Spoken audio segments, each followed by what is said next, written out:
You put me here on this platform to tell the truth. Speak to me when I be speaking to the youth. Yo, welcome to the Question Mindset Podcast, home for building a multi-figure mindset through the power of a question. I'm your host, Olivier, or better known as Oliver J.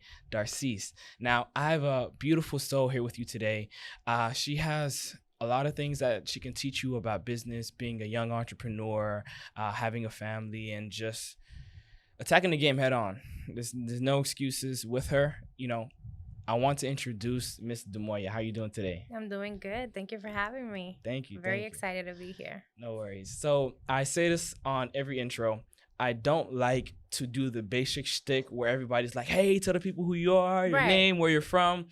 I want people to understand the context of who you was, and then you can describe and tell them who you are now and what you do, because I find that there's joy and there's value in the lessons you learn in your journey as far as becoming the woman or the person you are today. Absolutely. So tell people a little bit about your journey and how your childhood was and how that translates to who you are today. Well, I'm going to start with saying that I was a little girl with big dreams. Oh, always. I've always had a passion for everything creative.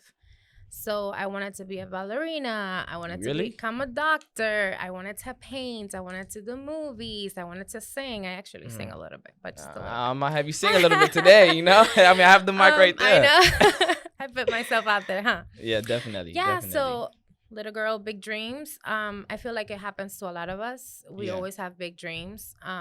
But then something changed, right? Something changed when I actually realized that I have to put things into practice and I have to make things happen.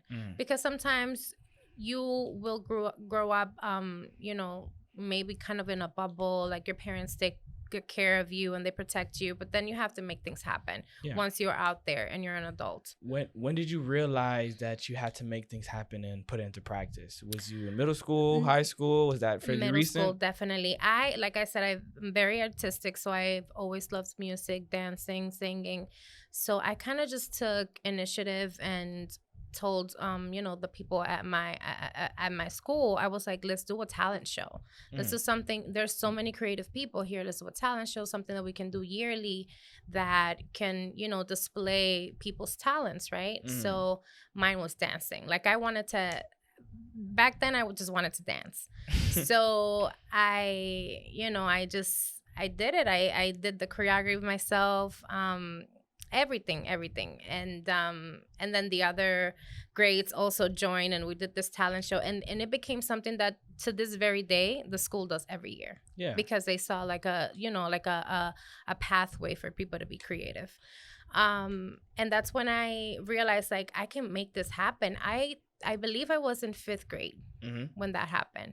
And I was very insistent, like, let's do this. As far as doing the whole talent show? Yeah. So, and it happened. So I'm very happy for that. That gave me a lot of confidence that I could just achieve anything in life and that I had the creativity to make it happen, you know? So where did that entrepreneurial mindset come into play for you? Because it seems like you showed some signs in middle school. You wanted to create your own event. Like most people weren't thinking that. Most people wanted to just stay inside, play video games when they was at that age. So did you always have that growing up with? Yes, because I grew up with my grandma. So every time you hear me say my mom, I'm referring to my grandma. I grew up with her and she was an excellent entrepreneur. She was always ahead of the game, multiple business at the same time, became a self-made millionaire.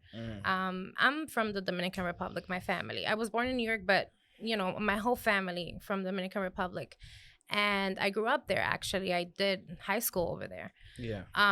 So my mom, she taught me everything about business, everything about making things happen. Really? Yes. And that's good to have when you're young. I'm telling you, she was my hero. Yeah. So she taught me a lot. So I feel like that was always there in my life. I like that because most people, when they're young and they have many interests that they have, they kind of just stick to one and then ride that out for the rest of their life. I recently read this book called The Way of a Superior Man, and it was talking about how in life you have a purpose. You have that one purpose within you, but in the many industries and niches you're in, there's purposes within those for you to learn certain lessons, for you to learn certain things to build you up as a man or as a person. That once you exhausted that, you have to be okay with letting that go, going into a new space, letting that go, going into new space once you reach that plateau. And I seen that in your journey, as far as, you know, you was doing a ballerina and you said you was singing, you said you was doing all these things, and these things taught you certain things. Like you was telling me before we started the podcast about, you know, you doing an event with your title company partner and everything, and just seeing that, how that translated from when you was young and the talent show to now. So what is the biggest lesson that you've learned growing up to make you the person that you are today? I believe that you have to do things with intention and being honest. I feel like being authentic, and I know it sounds cliche, but you will attract the right people, the right audience, the right business partners. If your mentality is set into doing what is right, you're not going to compromise. And when you do get into business, because it happens, sometimes you'll do business with someone and then, you know, it's not a great partnership. Maybe that you guys don't align. You don't have the same mindset, the same values. It'll be easy for you to say, you know, this is where I draw the line. Let's just part ways and continue on with your journey. You're not gonna feel like it was a failure. You're gonna see that as an experience that you learned so much from. And I feel that that's the biggest thing, aside from educating yourself into being a good operator. What I mean about that is being good at doing business, because sometimes we have the creative mind, right? The right creative mind, like you have big ideas, but you have to educate yourself in how to do business.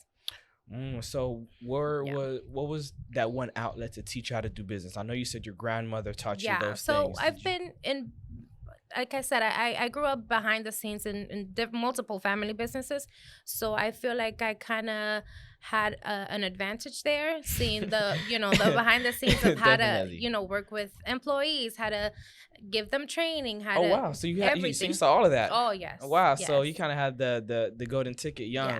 But so was there anything that you had to learn through a mistake or anything that you want to share so people don't make the same mistake you did? Absolutely. You have to delegate. You need a team. Oh man. My God, that's a big one. Oh man. And sometimes we're afraid of maybe having a team, because the first thing that comes to mind is like, I'm not going to be able to afford it. Yeah. But you cannot afford to lose clients or not be able to do the business right way, or having to be present all the time for your business to run. So you have to take a leap of faith. You have to delegate. If you have to start with an assistant, like, do that, but you need someone in your team. I like that you said delegate, and one of the gems that I have from my lessons was don't reinvent the wheel. Right. You don't like. Oh my God, yes. You did that yourself, and you know, learning from your environment and everything. And me, because we was talking earlier, I'm in real estate, and I'm in that whole industry, and I was trying to reinvent the whole wheel as far as, all right, systems, this, that, and the third. But I read one book, and it's just like, it's right there. It's plug and play. I wasted a month trying to mark things out, make them perfect, when I could just find the wheel, and I could find the wheel that's already been made and then add my creativity to it. Absolutely. And most people fail by starting with the creativity first, and then they try to add the structure, and then it keeps falling, and they don't know why. Exactly. So that's big. I think that happens a lot. People just don't know where to start. And you have the idea, but like you said, everything is already out there. Everything has already been invented. If you want to do a sales funnel, you can buy a template. Oh my God, everything is there. If you want to do a landing page, like anything you want to do, social media is already there. Like, you already know what you have to do. You just have to do it. And one of the biggest thing that I see a lot of young entrepreneurs making, one of the biggest mistake, is not having a CRM. Oh yeah. Like I've seen many nail techs, I've Yeah. seen many stylists, Yeah. I've seen many other service-based industries have a thriving business. Not saying that the business is not thriving, but they can be reaching astronomical numbers by just having a CRM that, you know, they can send out mass text. They can send out mass email. They can, instead of just marketing out, Valentine's Day specials on Instagram, they can send that out to past clients, and that can create a whole book of business where now they can delegate and they can step away because there's so much business that's coming, so much business that's coming in. Exactly. And you have to be on people's minds all the time. So the email marketing is absolutely a powerful tool for that. So that they can see that you're always there. That if you want to, like you said, let's say that there's a Valentine's special. Okay, but don't go ghost on me, right? For 6 months and then try to sell me something for Valentine's. It doesn't work like that. Connect with me. So, you know, send me a periodic email. Like, let me know that you're there. And then connect first, sell later, you know? They make things... One of the biggest mistake that I made was I used to make things feel transactional. Because I used to think everybody wants to just get the business, have a service provided to them, you know, and that's it. But then I realized many people do business or go to that specific person for their services because of who they are, what they believe in, what they stand for, and things of that nature. And most people fall short by being transactional, and once it's all said and done, they just walk away from each other. Yeah, because it feels like a sell. Yeah. It doesn't feel like I'm making a friend. It doesn't feel like someone is going to take care of me. Yeah. Especially, you know, in the real estate business. Like, people buying a house is like a major decision and a dream for everyone. So, you know, you don't want to do business with someone that just sounds salesy. Like, you want to make sure that someone is taking care of you. Yeah. And if I'm being honest, I felt that because somebody did it to me, because I recently purchased a property in Ohio. It was my first investment property. We closed on the last week of January, actually. Congratulations. Yeah. I'm blessed. So I had a realtor out there because I believe in leveraging and delegating. I didn't want to, you know, spend my time doing all that research, even though to a certain extent when it comes to an investment property, I got to rely on my own numbers. But, you know, throughout the whole process, I was working with the realtor. And at the end, it felt very transactional because when I asked him for certain advice or certain things after the fact, it's like I didn't feel that he was there. Once he got the sale, he just kind of disappeared, which most realtors and most real estate professionals do. And I hated that. I was like, I'm looking to purchase 2 or 3 more, and you stopped right there. Now you just missed out on that business, and then who knows? I might even partner up with you on a future investment. Exactly. So I mean, if I would have been your realtor, I would have seen, wow, this young person is trying to create already an investment portfolio. Yeah. Let me just hold on to this client. Like, you know, let me cater to him because he has the right mindset. Yeah. And I believe in support and creating a team. Like, even with the whole question mindset brand, like, whether you keep it within your circle and, you know, you build a team, like my editor and the person that's handling all my post-production and tools and everything is my younger brother, and he's been doing numbers, and it's value in creating that team and delegating and everything. So he's learning in the process. Oh, he is. He's been learning quick, and God sees it, and God is guiding him to, you know, scale and reach higher numbers, and he sees it too. And it's the first time I seen him just lock in on something, and he's only 20. He had just turned 20. Wow. So I'm excited. So I want to ask you this. You gave a lot of good gems on business and everything. Tell people, you know, you gave a lot of gems. You mentioned your big lessons that you learned when you was younger. So tell people where you are now and what do you do and things in that aspect. Well, right now I juggle between multiple businesses, but mainly I dedicate myself to digital marketing. I've been doing this for almost 10 years, and I just saw a need, right? Especially for the real estate industry, which is why I mentioned it before. I saw that, you know, listings had to be marketed, you know? So I was like, well, maybe I can do this, you know, help people through social media, because I had a lot of realtor friends. So, I saw a need. I took advantage of that opportunity and made a living out of it, you know? So at the time, I'm telling you, this was I started back in like 2014, 2015. Oh, wow. It wasn't as easy as it is now because the tools were not there. We didn't have Canva. We didn't have, the Facebook Meta where you can schedule the post. Like none of that. I had if someone needed a post at 6 a.m, I had to wake up at 6 a.m.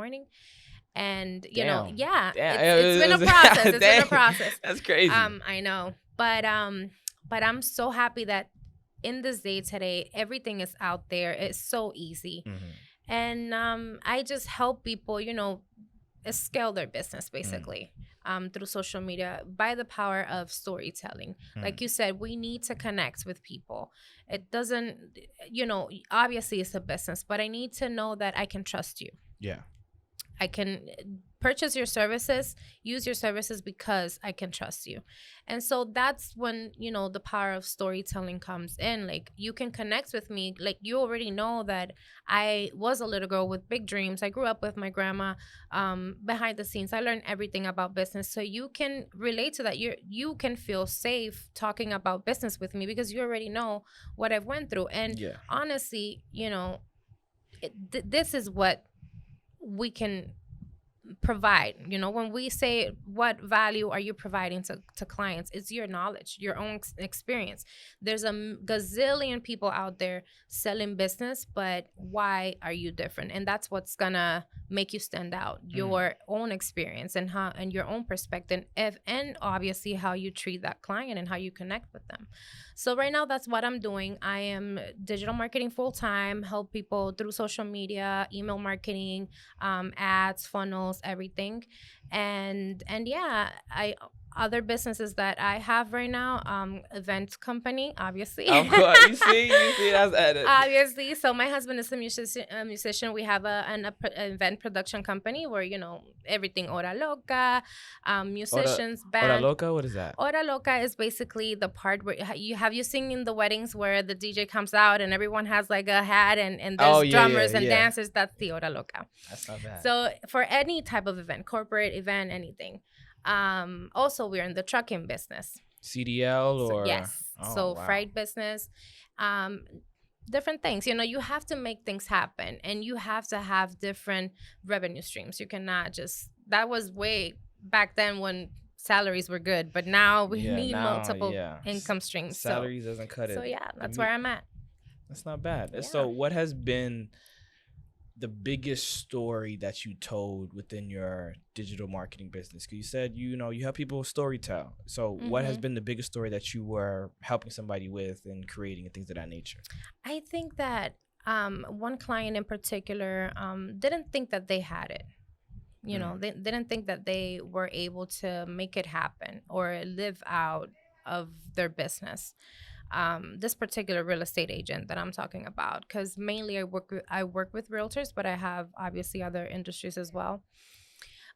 She just, she was very doubtful about making things happen. There was a story inside her head that it was too crowded already. Wow.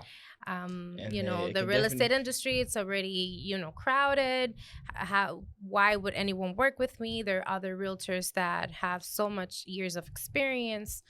And I wanted to tell you that last year, it was her third year and she closed $50 million. Wow. On her third year. And I'm telling you, this is a person that actually had the license for a year already. So she's been working it for 2 years, so. And it might not sound like a lot, $50 million in the real estate industry, but it is a big step for her because she was able to tell her story through social media, connect via email marketing, make sure that she was present all the time on people's minds. So, I think that's one of the things where even if it's not a lot of money, it makes me happy because we did something. Yeah. And you were able to tell somebody's story where now somebody else who's in their same shoes can see the growth in her journey. Much like yours when you was younger. And, now they have the motivation to do what they were called to do, what they want to do, what their interest is. And sometimes you just need that one example to show that, hey, you can do it too. Like I was like that when I was younger too. Believe it or not, I'm talking on this podcast, I'm doing all this stuff, and I'm as vocal as I am today. would you believe that I had a stutter growing up? I would believe you because I know that we can overcome anything. I like that. I like that. I like that. I like that. It's not bad. Yeah, I had a stutter growing up, and that was through lack of confidence, and that was through being reprimanded in the wrong way. And once I changed my environment, there's power within changing your environment. I always recommend everybody does that. Yes. And once I changed my environment, I've seen the growth. I've seen how I saw other people like me making it, like my mentor Hernold, and to this day, to my spiritual father, Prophet Curving at the Worldwide Kingdom Ministry, I always give honor to him. And seeing all these people making it that look like me, and at the end of the day, once I saw that, it's like, okay, let me just put my head down, let me be humble, and let me make things happen. Much like you. Absolutely. I think that there is power when you finally say, you know what, this is not what I want for my life. I want something different, and I know there is more, and I know there's something for me, and there's something in me. Because one of the things, I do a lot of social media trainings, and when people, they ask me all the time, how can I create a brand? What logo can I use? What colors? What fonts? And I'm like, it's not about that. It's about who you are. So I believe that there is a God-given talent for each one of us, and that we are supposed to make a living out of that.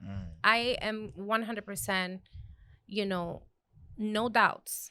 I'm 100% sure that is what God has designed us to do. There's a talent, maybe for you, is public speaking and, things like that. Maybe for me it's creativity, whatever, social media marketing, advertising. There's something that everyone has. Musicians, whatever, you're supposed to make a living out of that. And I know that in the society that we live right now, we have to have other jobs to make it meet. But honestly, I feel like, you have to pursue that, because otherwise you will feel empty. Definitely. And I'm glad that you said that, because I'm actually in the works of creating this fast track to your purpose course.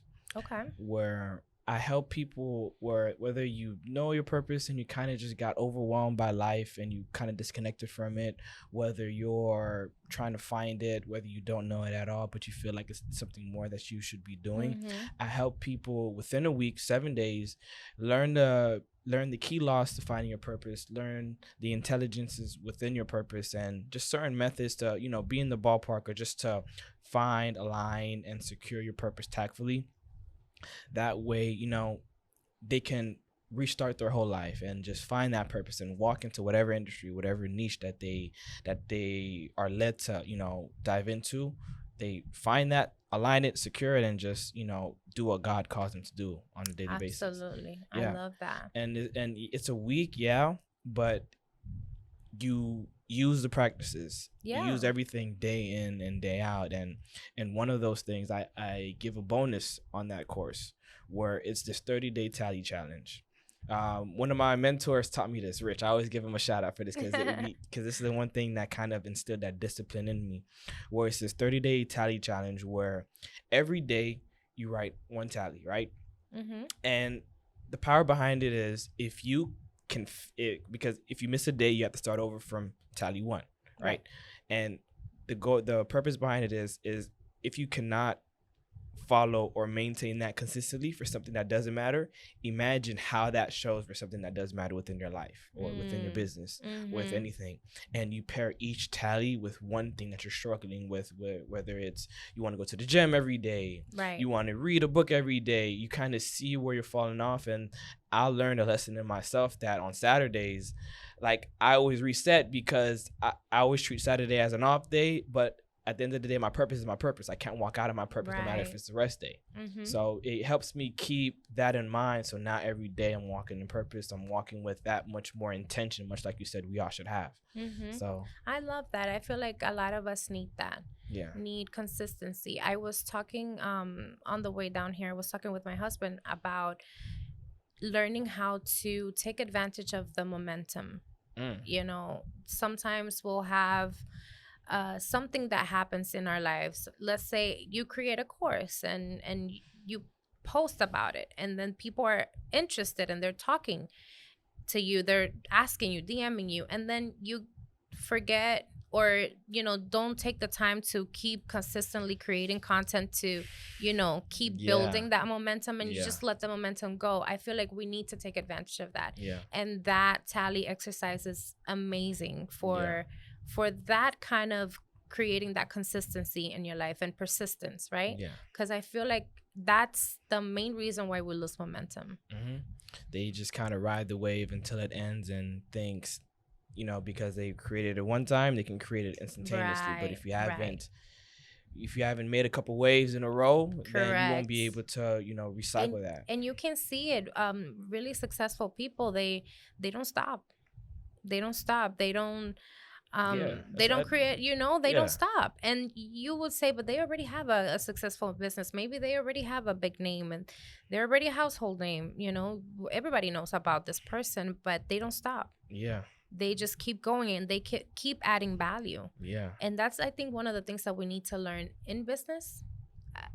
We need to make sure that we ride that wave and we take advantage of that momentum. Amen. And we make sure we tell our stories. I like that. Absolutely. Definitely. So, hey, it was a pleasure. At the end of the day, my name is Olivier J. Darcis. I'm with Miss Demoya. We're helping you do the do to do life well. Peace.